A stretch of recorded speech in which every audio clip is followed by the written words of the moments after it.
Assalamualaikum warahmatullahi wabarakatuh. Waalaikumsalam warahmatullahi wabarakatuh, Ibu. Selamat siang anak-anak. Siang, Ibu. Gimana nih kabar kalian? Pada sehat semua? Pada yang sakit nih? Alhamdulillah sehat semua, tapi agak lemes, Bu, karena Kenapa agak lemes? masih pengen liburan. Oh, masih pengen liburan. Jadi liburan mudik kemarin gak cukup ya? Belum cukup ya buat kalian? Belum, Bu. Masih mau yang mana? Oke, jadi gak apa-apa ya, nanti kalau ada liburan lagi kalian bisa mudik lagi. Oke.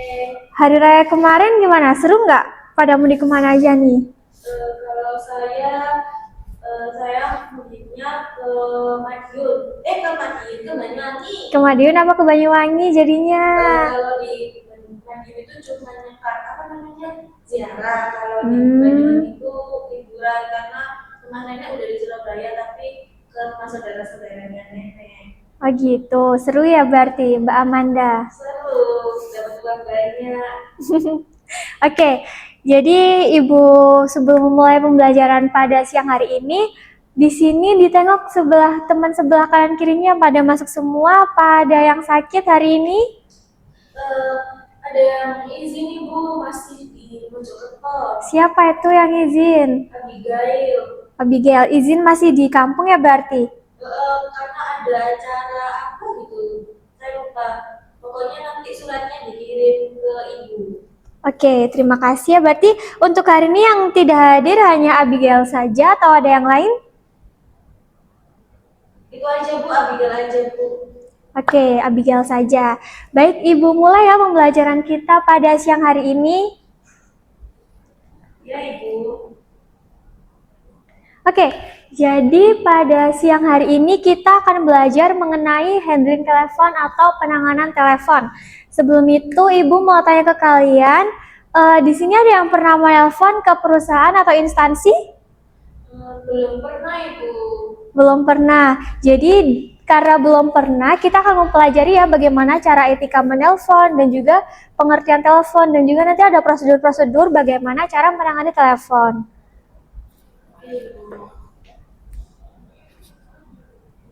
Oke, di sini yang pertama ada pengertian dari handling telepon. Handling telepon itu merupakan kegiatan mengelola proses dan informasi secara terstruktur dan profesional baik dalam menangani telepon masuk ataupun menangani telepon keluar dari perusahaan yang mana ini nanti berdasarkan etika. Jadi ketika kita menangani telepon, kita ada etika-etika tertentu bagaimana cara menangani telepon yang baik dan benar. Terus di sisi lain, handling telepon ini juga memiliki arti yang mana kita menerima, mengelola, dan juga menindaklanjuti telepon yang masuk dari pihak eksternal ke pihak internal perusahaan. Lalu yang selanjutnya ada tujuan dari handling telepon. Di sini ada 5 tujuan utama dari handling telepon. Yang pertama yaitu menjaga dan juga meningkatkan citra perusahaan. Nah, dengan kita menangani telepon mereka dengan baik atau menangani telepon mereka dengan penuh etika, itu akan membentuk representasi citra yang baik ke mata pihak eksternal. Tetapi sebaliknya, jika kita menangani telepon mereka dengan tidak sopan, tidak memiliki etika, dan terkesan adanya ini judes atau cuek, itu nanti pihak eksternal akan menilai perusahaan kita memiliki citra perusahaan yang buruk. Jadi kita sebisa mungkin jika menangani telepon harus memiliki sopan santun dan etika yang bagus. Oke, yang selanjutnya yang kedua ada mendukung kelancaran operasional dari perusahaan. Nah, di sini ada yang tahu kenapa ada hubungannya dengan kelancaran operasional perusahaan? Nggak tahu, Ibu.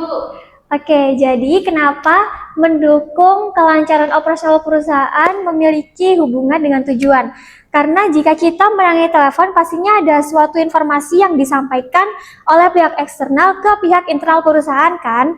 Nah, informasi tersebut nantinya bisa jadi ditindaklanjuti oleh bagian-bagian yang terkait pada perusahaan kita. Jadi jika kita mencatat pesan atau pertanyaan dari pihak eksternal itu dengan jelas dan lengkap, itu akan mempermudah kita untuk menyampaikannya ke pihak-pihak terkait atau bagian-bagian terkait yang mana nanti dapat mendukung kelancaran operasional dari perusahaan kita. Nah, sebaliknya jika kita mencatatnya seperti kurang lengkap atau ada kekeliruan, itu pastinya akan terjadi miskomunikasi kan? Nah, itu nanti bakal menghambat kelancaran operasional dari perusahaan kita. Oke, lalu yang selanjutnya ada membangun hubungan baik dengan pihak eksternal. Nah, kita harus menangani telepon mereka dengan penuh perhatian dan sopan. Karena apa? Jika kita menangani telepon mereka dengan baik, itu pihak eksternal akan menganggap perusahaan kita memiliki citra yang baik. Nah, dengan itu perusahaan mereka tidak enggan atau tidak segan untuk menjalin hubungan yang baik dengan perusahaan kita. Tetapi jika kita melayani mereka dengan buruk, itu akan membuat mereka untuk enggan menjalin hubungan dengan perusahaan kita. Karena pada saat menangani telepon, kita kan sudah menunjukkan nada yang malas, terus menunjukkan nada yang cuek. Jadi untuk keterlanjutannya mereka akan menjadi kayak malas berhubungan baik dengan perusahaan kita. Nah, selanjutnya yaitu ada memberikan pelayanan yang profesional. Jadi di saat kita melayani telepon mereka, itu akan mencerminkan bagaimana profesionalitas kita terhadap konsumen atau terhadap pelanggan ataupun ke mitra kerja yang terkait. Lalu selanjutnya ada menghindari kesalahpahaman informasi. Nah, di sini penting sekali untuk mencatat semua pesan-pesan yang disampaikan oleh pihak eksternal ke pihak internal perusahaan kita. Karena dengan kita betul-betul mencatat, itu akan menjadi meminimalisir kesalahpahaman informasi yang kita dapat. Nah, lalu dari kelima tujuan yang sudah Ibu jelaskan, apakah ada yang bisa memberikan apa itu poin utama yang dapat kalian dapat di tujuan ini? Ada yang bisa? Jadi, poin utama dari tujuan ini, yang pertama yaitu kita harus benar-benar mencatat pesan karena supaya tidak ada terjadi kesalahpahaman informasi atau meminimalisir adanya miskomunikasi baik itu antara internal perusahaan dengan internal perusahaan maupun eksternal perusahaan dengan internal perusahaan. Seperti itu. Dari sini ada yang mau ditanyakan atau sudah bisa dipahami? Sudah, Ibu. Baik, jika sudah bisa dipahami, maka Ibu lanjut ke fungsi. Nah, selain tujuan, di sini juga ada fungsi-fungsi dari handling telepon. Di sini terdapat 5 fungsi juga yang utama yang ada di dalam handling telepon atau penanganan telepon. Nah, yang pertama ini yaitu sebagai sarana komunikasi resmi. Nah, jika kita menelpon, telepon itu menjadi salah satu sarana komunikasi resmi dari mitra kerja ataupun dari perusahaan lain dan juga untuk klien-klien perusahaan kita. Lalu yang kedua yaitu sebagai media penyampaian informasi. Nah, di sini ada kata media penyampaian informasi lagi karena tujuan dan fungsi dari handling telepon itu salah satunya untuk menyampaikan informasi yang mana akan menghubungkan pihak eksternal dengan pihak internal perusahaan kita. Jadi kita harus bisa benar-benar memahami apa informasi yang disampaikan oleh pihak eksternal. Lalu yang selanjutnya yaitu sebagai pendukung pelayanan pelanggan. Nah, di sini biasanya kita melayani pelanggan nih. Baik itu ada pelanggan yang menanyakan terkait informasi perusahaan kita dan juga pelanggan yang komplain tentang perusahaan kita. Tetapi jika ada pelanggan yang komplain ke perusahaan kita, kita harus tenang nih menyikapinya. Gimana cara menyikapinya? Itu ada di next slide. Nanti akan Ibu jelaskan bagaimana cara menyikapinya. Oke, selanjutnya yaitu sebagai sarana koordinasi internal dan eksternal. Nah, di sini selain sarana koordinasi antara pihak eksternal perusahaan ke pihak internal perusahaan, handling telepon itu juga menjadi sarana koordinasi internal perusahaan, yang mana jika pimpinan itu berkoordinasi dengan pihak bagian keuangan, itu kan pihak internal perusahaan dengan pihak internal perusahaan. Lalu yang selanjutnya yaitu sebagai representasi citra perusahaan. Nah, ini tidak jauh berbeda dengan yang di awal tadi, dengan yang menjaga dan meningkatkan citra perusahaan. Ini juga sebagai representasi citra perusahaan, yang mana jika kita menangani telepon mereka dengan baik dan sopan, itu akan membentuk citra perusahaan yang baik di mata pihak eksternal. Tetapi jika sebaliknya, jika kita menangani telepon mereka dengan buruk atau dengan nada yang judes, itu mereka akan menilai perusahaan kita sebagai perusahaan yang buruk atau kurang bagus, seperti itu. Nah, dari fungsi ada yang ingin ditanyakan? Jika ada yang ingin ditanyakan, langsung angkat tangan ya.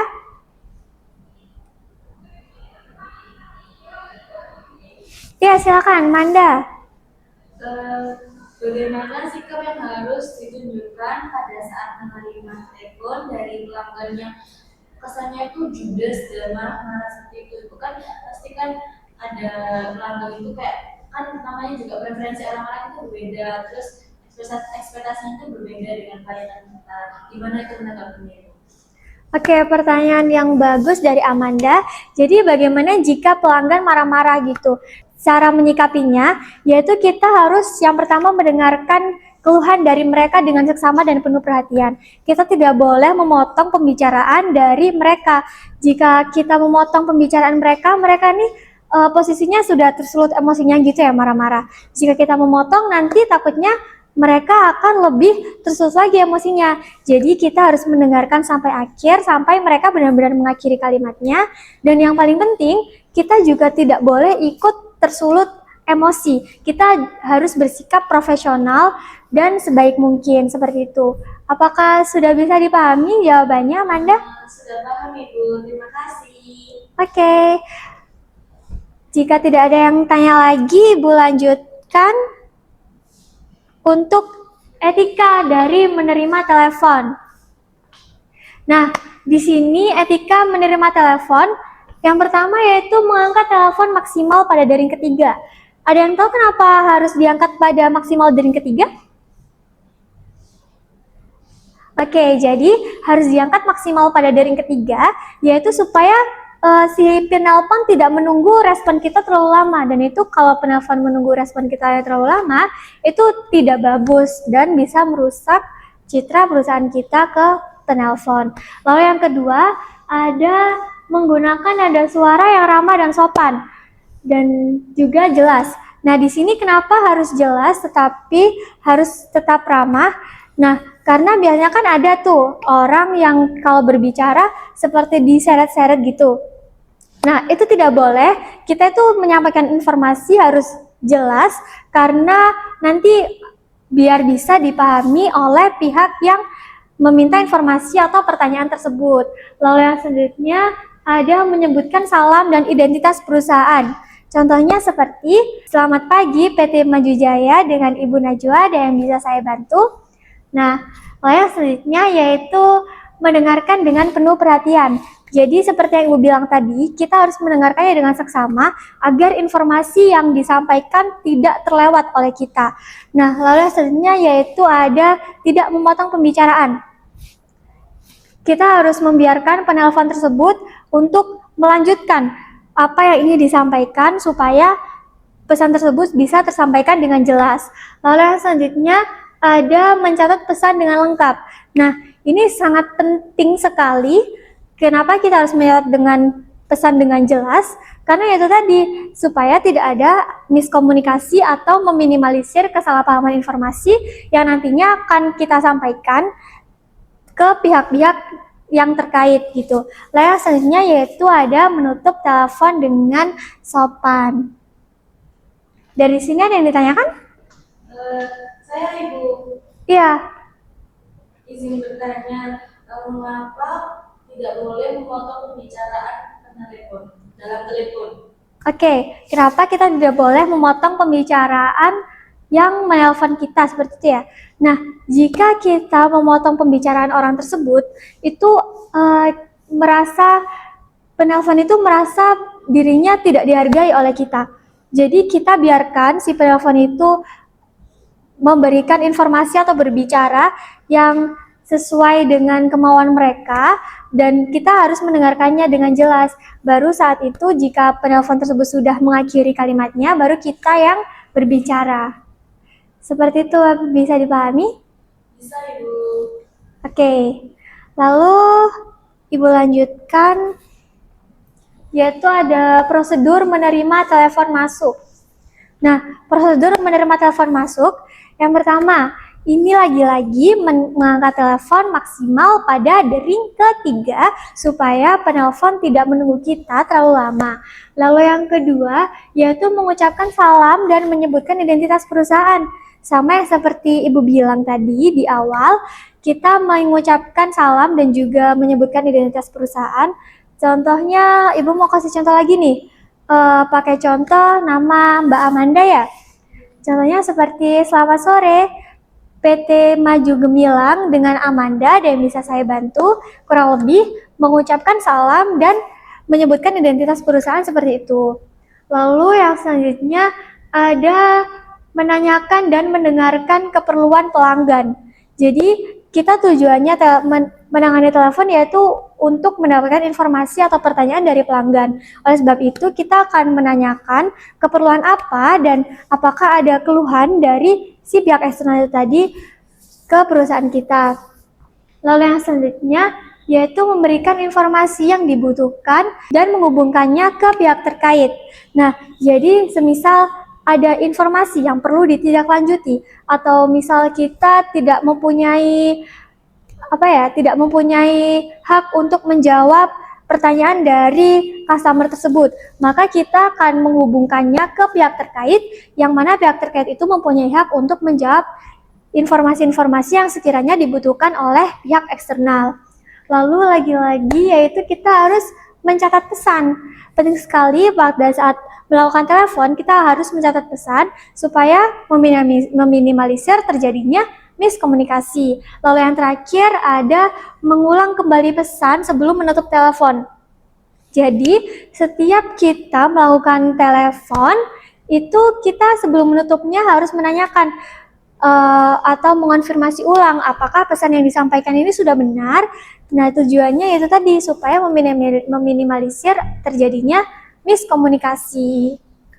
Oke. Lalu yang selanjutnya, jika ada prosedur menerima telepon masuk, maka ada prosedur menerima telepon keluar.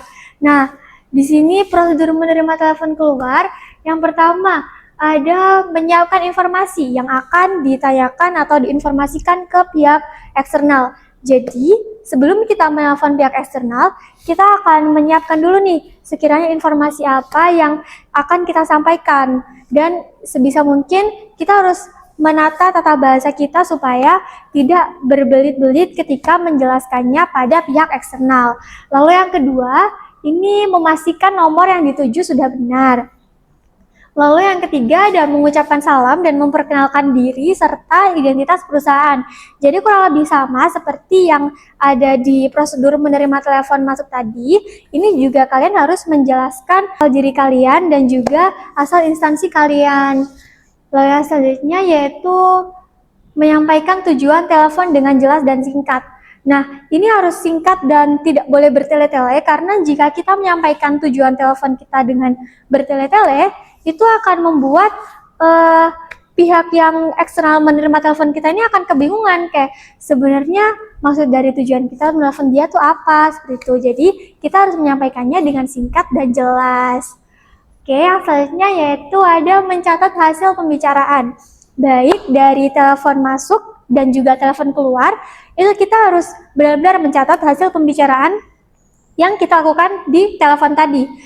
Lagi-lagi karena menghindari adanya miskomunikasi yang mana nanti bisa memperhambat kelancaran operasional perusahaan kita. Lalu yang terakhir pastinya menutup telepon dengan sopan. Jadi dari proses menerima telepon masuk dan melakukan telepon keluar, ada yang ingin ditanyakan anak-anak? Saya, Bu. Iya, Nadila. Apa bedanya menerima telepon masuk sama melakukan telepon keluar, Bu? Oke, jadi perbedaan utama saat melakukan telepon masuk dan melakukan telepon keluar ada di pasif dan aktif.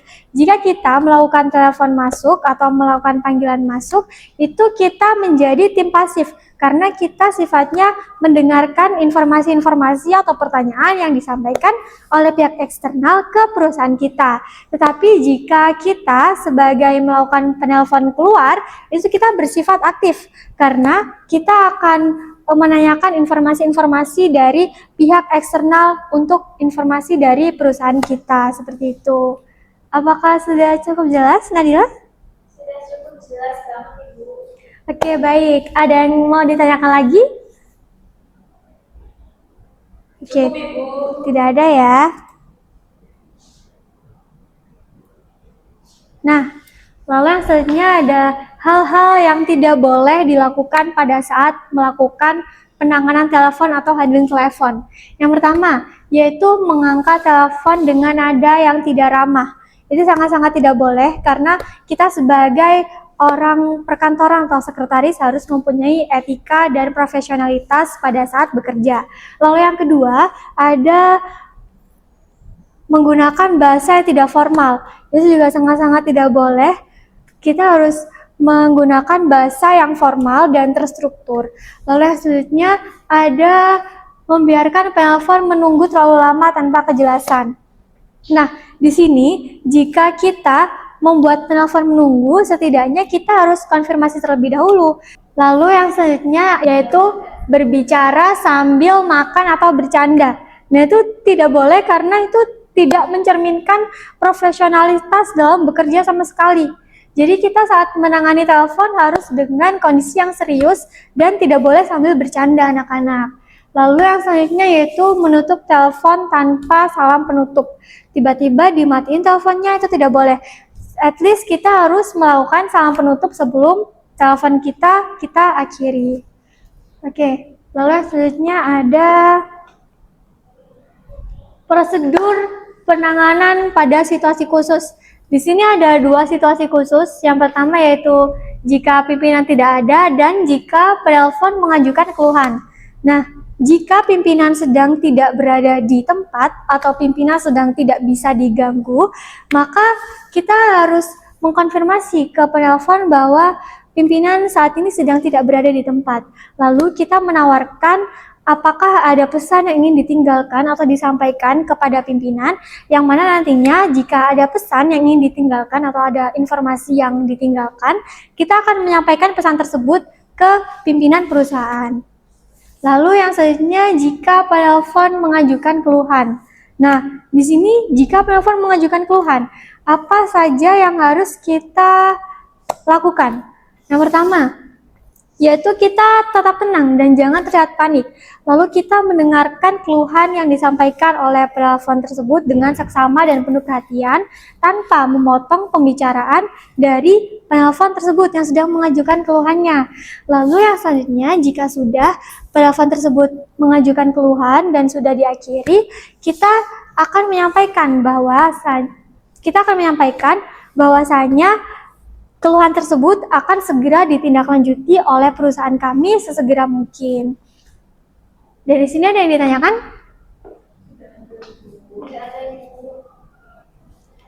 Nah, yang terakhir ada contoh nih, dialog untuk penanganan telepon. Ini situasinya pimpinannya sedang tidak berada di tempat. Nah, ini kita menawarkan ya, apakah ada pesan yang ingin disampaikan, kemudian pesan tersebut nantinya akan kita sampaikan ke pimpinan. Tuh, itu akan mengonfirmasi tentang jadwal rapat. Oke, sepertinya jam saya udah habis ya ini. Oke, ternyata materinya juga sudah selesai.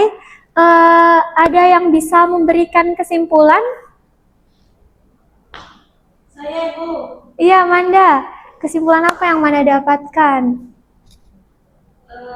Jadi telepon itu merupakan keterampilan yang penting dalam dunia kerja yang menuntut kemampuan berkomunikasi yang sopan, jelas, dan profesional sehingga saat informasi yang disampaikan dapat diterima dengan baik dan tidak menimbulkan kesalahpahaman serta mampu menciptakan interaksi yang efektif antara perusahaan dengan pihak lain atau pihak eksternal. Oke, bagus. Ada yang mau memberikan kesimpulan lagi selain Manda? Saya Bu. Ya, Nadila, silakan.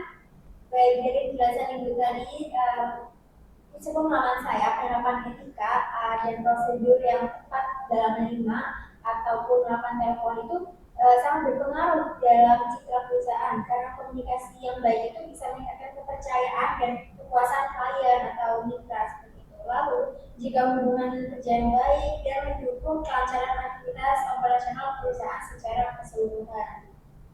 Oke, jadi kesimpulan yang disampaikan oleh Manda dan Nadila tadi sudah benar semua. Jadi kesimpulan handling telepon itu merupakan kegiatan menerima, mengelola, dan juga menindaklanjuti telepon masuk ataupun telepon keluar yang ada pada perusahaan kita. Lalu etika juga menjadi poin penting yang harus diperhatikan pada saat penanganan telepon karena itu berhubungan dengan citra perusahaan yang kita miliki. Lalu selanjutnya kita harus benar-benar mencatat apa saja poin-poin penting atau informasi yang disampaikan dari pihak eksternal perusahaan ke perusahaan kita supaya tidak ada terjadi miskomunikasi. Oke, di sini Ibu akan memberikan tugas ke kalian. Di sini siswanya ada berapa? 36. Ada 36 ya? Jadi ini nanti nanti Ibu akan meminta kalian membentuk kelompok. Satu kelompok berisi 2 siswa. Nanti kalian membuat dialog saat melakukan penanganan telepon atau handling telepon seperti yang Ibu sudah paparkan tadi. Seperti ini contohnya, tetapi tidak sesingkat ini ya. Minimal rada panjang dikit, jadi tidak sesingkat ini, harus ada ditambahin gitu. Lalu untuk deadline pengumpulannya 1 hari sebelum kita melakukan pertemuan kembali. Jadi untuk deadline-nya pada hari Rabu jam 23.59 ya. Oke, dari tugasnya apakah ada yang mau ditanyakan?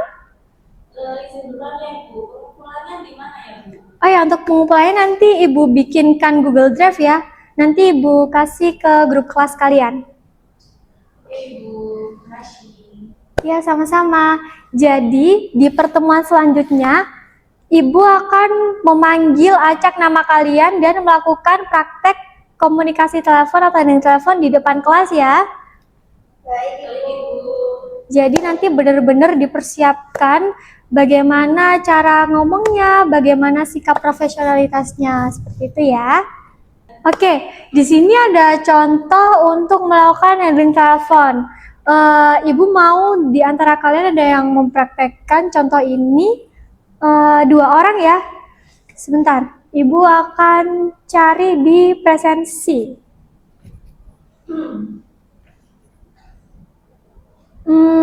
Ibu mau Amanda sama Nadila untuk mencontohkan dialog di depan. baik Ibu. Baik Ibu. Amanda sebagai apa? Ini saya pilih sendiri ya?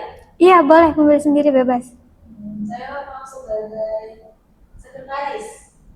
Oke, berarti aku penelpon ya. Oke. Ini langsung dimulai aja. Iya, langsung mulai aja.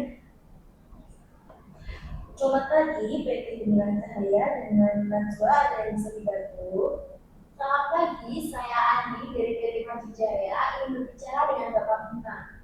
Baik, mohon maaf Bapak Bima sedang tidak berada di tempat. Apakah ada pesan yang ingin disampaikan?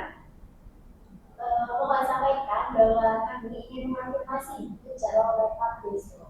Baik, akan saya sampaikan. Terima kasih atas informasinya. Selamat pagi. Oke, terima kasih ya Manda dan Nadila. Jadi itu merupakan contoh singkat dari penanganan telepon. Besok saya minta seperti itu untuk praktik di depan, tetapi harus lebih proper lagi ya untuk nada dan juga sikapnya. Baik Ibu, siap. Oke, Siap Ibu. sudah tidak ada yang ditanyakan lagi? Tidak ada Oke, untuk mengakhiri pembelajaran pada hari ini, Ibu mau satu dari kalian untuk memimpin doa? Ada yang bisa bantu Ibu untuk memimpin doa? Saya dulu. Iya, Nabila. Baik teman-teman, sebelum kita pulang, mari kita membaca doa terlebih dahulu. Berdoa dimulai. Berdoa tak pernah usai. Baik, mungkin cukup sekian materi yang Ibu bisa sampaikan pada pembelajaran kita siang hari ini. Minggu depan harus sudah siap semuanya ya anak-anak untuk praktek ke depan. Insya Allah Ibu. Oke, jika sudah, Ibu akhiri. Wassalamualaikum warahmatullahi wabarakatuh. Waalaikumsalam warahmatullahi wabarakatuh. Terima kasih. Iya, sama-sama.